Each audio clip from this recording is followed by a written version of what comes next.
So I wanted to talk to you about the FAA being privatized. Now, when I thought about this originally, I'm like, oh man, that's great. Make the government smaller.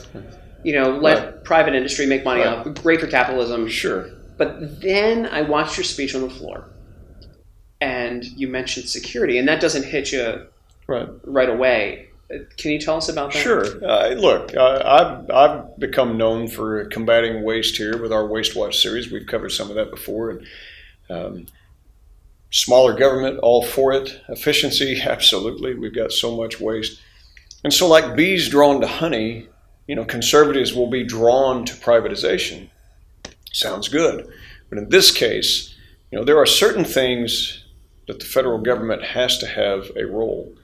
National defense, national intelligence, and national security of our airspace. And those three things you really cannot relinquish. Why? It's just too dangerous. If lack of procurement, inability to field equipment in a timely manner, or modernization were indictments to privatize, why don't we just privatize the military? Well, for good reason. We would never do that. The security risks are just too great. Now, we might contract certain aspects out, although that can be problematic, as we found with some security contractors or some logistic contractors. We've had a lot of black eyes and incidents over that. With our national intelligence, where are the most horrific, embarrassing leaks coming from? Our intelligence contractors. We see some of that. So we've got to be very, very careful. And it would be one thing if this bill would even allow a Title 31 contract like those that I just mentioned, but it doesn't even do that. The bill says that you cannot have, that the corporation that will do air traffic control will be a private, not-for-profit corporation that will not in any way be an agency, department, or in any way affiliated with the government of the United States. Okay. But they still want and because of that, it will have no Title 31 oversight. So they want billions of dollars potentially to be let to this company with no oversight. We tried to confirm that, and they said, okay, you still want future appropriated dollars. Is that true? Yes. And the White House staff even confirmed that.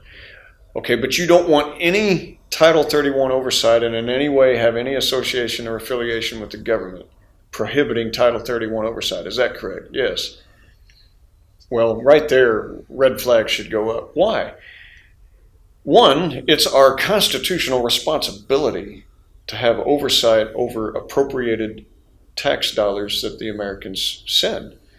We, the people, allow the powers to our government, and we expect accountability of that. The government draws its powers from the consent of the people.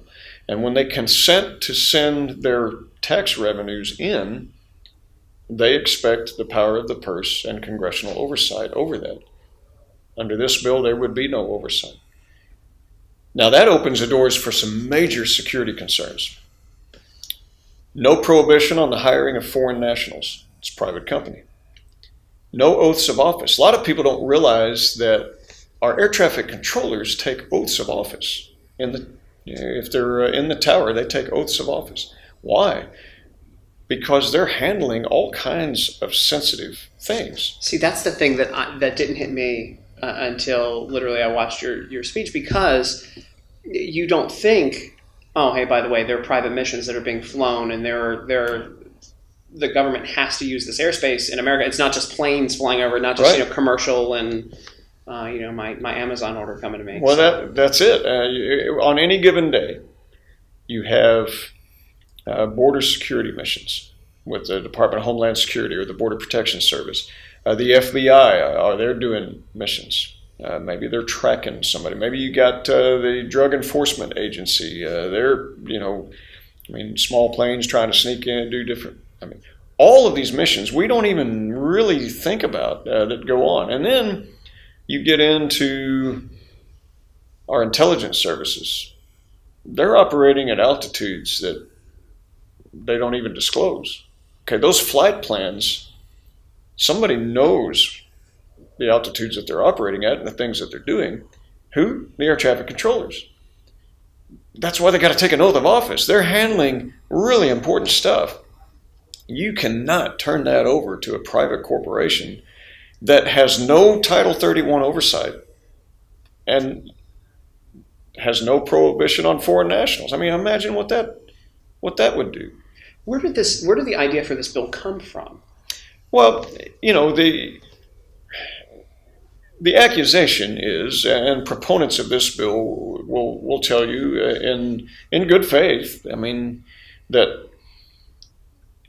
we've wasted billions of dollars in trying to modernize the air traffic control system, and we're still using these archaic paper slips and all of this, and that's not entirely true. They do use them as a stacking order backup, just kind of like a storyboard that they lay on there, but they've got them tracked on computer systems.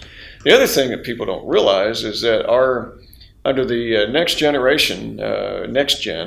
modernization program, which was authorized, they've modernized most of our towers already several years ago with the ADS-B tracking systems that you have to have in aircraft. But what hasn't happened yet is that the law has not completed, because they put a timeline date that if you're going to operate in controlled airspace, you have to have this ADS-B signal coming out of your cockpit so that they know your altitude, they know your speed, your direction, like you do with Google Maps or something for the air. And so what this does is it will allow now flights for you to be able to accept. No longer is there going to be all these transmissions between pilot and air tower. Instead is they're on there, they'll have a flight plan, they'll have instructions to accept, and you can accept that or not. You just hit accept or not. But you will have to have this type of capability in your airplane if you're going to fly in controlled airspace by 2021. So at December 31st, 2020, all of this will be in the cockpits. And then if you don't have it, you just can't fly without great difficulty in controlled airspace without this system. So it's coming. It's on track. But my concerns are on the national security pieces, the spectrum, the bandwidth issues, a lot of different things going on here people don't even think about. And then, of course, the national security pieces with all of our three-letter agencies and the Department of Defense. To put it into perspective, you hear all these comparisons with Canada, right? I love the Canadians. I've spent a lot of time in Canada. I've lectured, I've toured, I've spoken in cities telling about the Saddam hunt and all of those things. And I've driven the Alcan twice, once in the summer and once in the winter, trackless 1,300 miles of dirt road. Love Canada. But they have a fraction of the airspace that we have. And I'll show you a picture later, and you can pop it up if you like, that just shows the snapshot. It looks like a map of the United States. You don't see a lot of activity going on. And to put it into perspective, Canada has roughly 2,000 air traffic controllers. The Department of Defense alone has over 8,000 in the United States. That's just the Department of Defense, and they're one of the smaller users. So we have 90,000 flights a day in the United States. Europe, as busy as Europe is, 35,000. Canada, a fraction of that. So it's not just comparing apples with oranges, it's comparing apples with horseshoes. I mean, we're not even talking the same stuff here. When is the last time anyone can remember a fatality, a major fatality airline crash? You have to go back to 2009 in Buffalo, New York in January on a regional carrier just to find that incident. Wow. We have a very safe system. More importantly, we have interoperability and security with our national security, and that's what I'm very concerned about.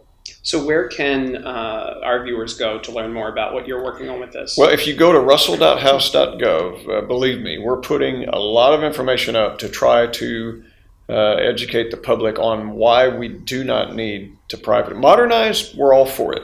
We're all for modernization. So let's try to get to the president's, because we applaud the president for bringing to the public attention the need to modernize our infrastructure. Totally agree with that. Privatization piece, however, it even diminishes the president's powers. It limits them only to wartime authority powers, national emergency powers. That's it. So if you had the Patco strike like they had in the 1980s and Ronald Reagan said, "You're fired," President Trump, if this bill were law, could not do that. And Ronald Reagan, if that bill were law then, could not have put down that strike.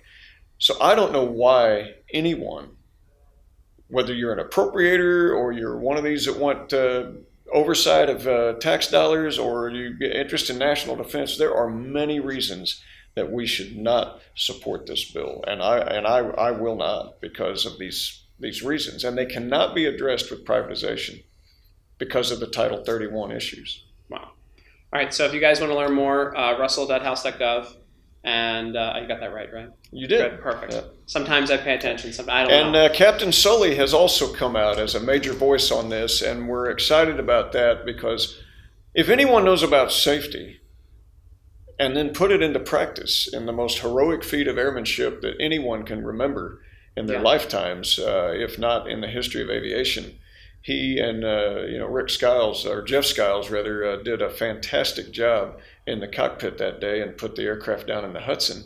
But Captain Sully has been very vocal for all of the reasons that I mentioned, and he sees it as a means that it will give the airlines the keys to the kingdom, as he calls it, and it will allow them to take over the air traffic control system, which right now is one of the freest and safest in the world, where any American can fly. So you could also go to CaptainSully.com, I believe, is his website, and he has Facebook and social media that you can find by going to russell.house.gov. There's some links there. I feel like with the two of you guys working together, we should feel a little bit safer. We're trying. Trust the two between your service and then what he did. I feel like I want to travel with you guys. Like, I want you guys on the plane. We're not making this stuff up. We really are concerned about it. We want to modernize and cut waste, but we cannot give up the security of our national airspace. We just cannot. Yeah. Great. Well, thank you for sharing that with us today. You bet. Happy to do it.